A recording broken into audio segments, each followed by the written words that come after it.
Greetings and merry meet folks, Symbian here.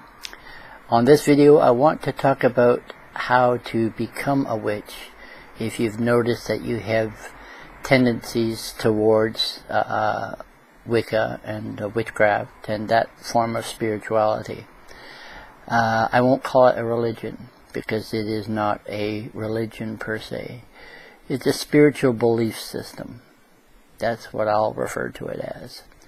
Now, we all know there are deity-based pagan spiritual belief systems, and there's also belief systems where there is no structure that is wrapped around a deity of sorts or deities of sorts. Atheist witchcraft. Now, I'm on the border on that one. But a spirituality based purely on the elements, earth, air, fire, and water, and nature, all around you. Now, without bringing deity into it, when you consider nature, there is a male and a female aspect of nature, which adds to a balance that witchcraft Wicca needs.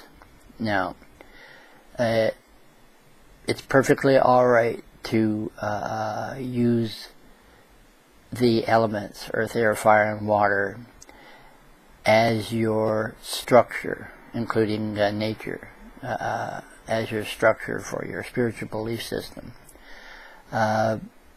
What it boils down to is that there's energy that is feeding the plants, feeding you, trying to maintain a balance. To imply that there is a deity that is working all this, that would imply either a masculine or feminine or both in regards to deity structure. Now, that's if you believe that there is a higher intelligence keeping it all together and harmonizing it, balancing it between, let's say, harmony and chaos. Or do you believe that the balance is purely random and harmony and chaos fluctuate randomly? That's viable too. That's a valid observation as well. If there is no control behind it, then we are at the whim of spontaneity. And a witchcraft-based, Wicca-based spirituality that is wrapped around the elements in nature, that is spontaneous in its nature, is probably the closest you are going to get to having a structured deity-based spirituality and religion, even without calling it Wicca or that type of thing. Basically just a spiritual architecture that is wrapped around a central core of the elements and nature, that balance. If you feel uncomfortable not having any form of deity involved, something that you need to say, yes, the god controls this, or helps keep the balance, or the goddess controls this, or the deity pair help control and balance this out to a great degree, then by all means, it's fair. When we as witches ran from, for me, for my example, when I ran from Christianity to Wicca, it was because I wanted to get away from the, how should I put it, the priesthood core that chooses to lay guilt trips on everybody to say that there is nothing more than our God. There is nothing that falls under the definitions of paganism. Paganism is thought to be heretic, and heretics were stoned and crucified back in the day. So it depends on what your perspective is. Now, if you're looking for deity-based, that's fine. I'm well versed on that. My own spirituality is dual gender deity-based structure on the Celtic architecture.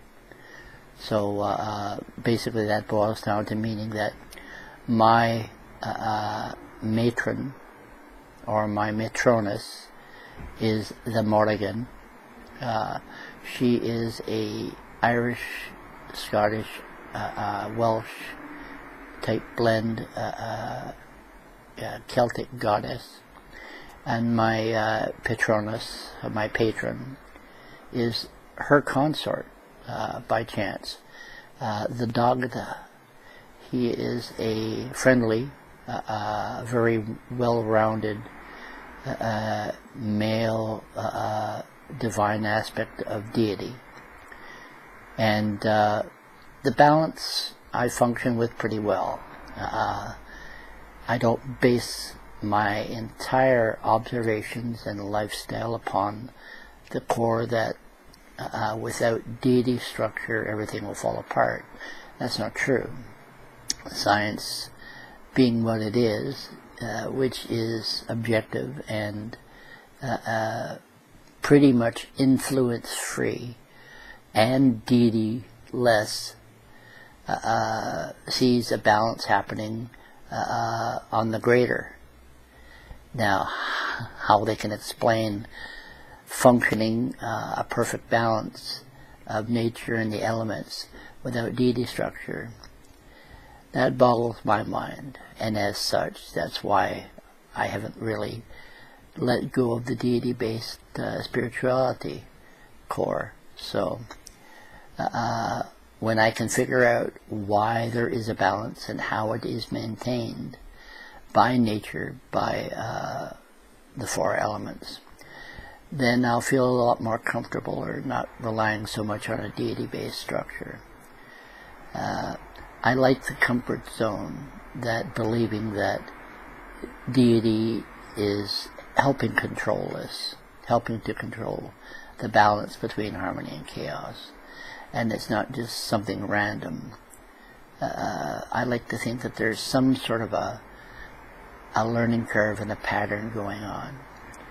But for becoming a witch, if you are aware of the elements around you, earth, air, fire, water, and the aspects of nature that you find yourself attuned to or empathic with, you are basically a witch, because the common person, the common mortal, doesn't have that attunement. But certain people were born with it. Certain people can learn it by studying and then making themselves open to being persuaded by the elements and by nature. There are the technicians that practice it, but they don't feel it at a heart level. And those are what I classify as armchair pagans. They don't get out and do the spirituality that they practice, if you know what I mean. They practice it in their head rather than going out and into life and embracing nature, embracing the four elements and working with them, working with air, fire, water, and earth, working with the fine balance of nature that makes everything work and connect. Now, being a witch is being aware of all that. When I was younger, after I learnt about witchcraft and had adopted it, I found that I was able to punch holes in the clouds above in skies. I was able to move clouds around, not in bizarre, unethical or unconventional ways, but natural movement of clouds to reposition them. I was able to chatter with the elements and have them respond. I was also able to chatter with nature and have it respond to my chatterings, my communications. A good example for me would be speaking with insects and frogs and squirrels and chipmunks and birds, particularly crows, hence my matron, the Morrigan, crows and ravens. We don't get very many ravens out here, but a few every once in a while. Mainly they are, what we find out here are the big black crows. Much bigger than what some people call starlings, small little tiny birds that hop around. Anyway, I don't want to ramble, but how to become a witch is simply putting yourself in the position of celebrating and honoring the balance of nature, of exploring and developing a rapport and a connection and a chemistry with the four elements: air, fire, water, and earth. Yeah, I know I keep repeating air, fire, water, earth. Everyone knows what the elements are. Forgive me. So, it's simple a matter of allowing an awareness to weave itself within your lifestyle.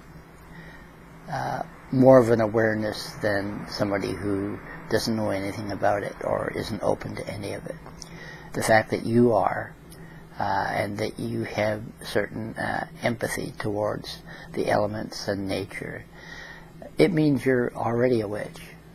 It's just one of the things that witches can do is celebrate the seasons. In traditional witchcraft, it's referred to as the Wheel of the Year, the 8 Sabbats, and the working esbats in between. But you don't even have to use that structure for your celebrations and for your actions and for your spells and rituals and that type of thing. Go for it naturally. What feels right. 9 out of 10 times, what feels right is right. So, it's alright to ask in your mind and to question, does this feel right? That's proper. But questioning it after you get your answer, that's where a little bit of issues come in, because it means that you're placing doubt on what your eyes and ears and heart and spirit are telling you. And that's like spitting in the face of the thing that controls nature and the elements. So, anyway, I'm Symbian. Thank you for watching. Please like, subscribe, comment down below. Share this video with, share a link with this video with your friends. I'm trying to build a foundation here of members on my YouTube channel. Follow me on Instagram, and I don't do Facebook very much. I do have a Facebook page, but I don't check it very often. But other than that, if you have any questions at all, please make them constructive and not negatively oriented, and I'll answer them for you. To contact me, use the About tab on my YouTube channel, and then find my email address and email me with questions and that. I'm more than happy to try and explain things and give the best intuitive answers that I can. So, merry meet, merry part, and merry meet again. Blessed be.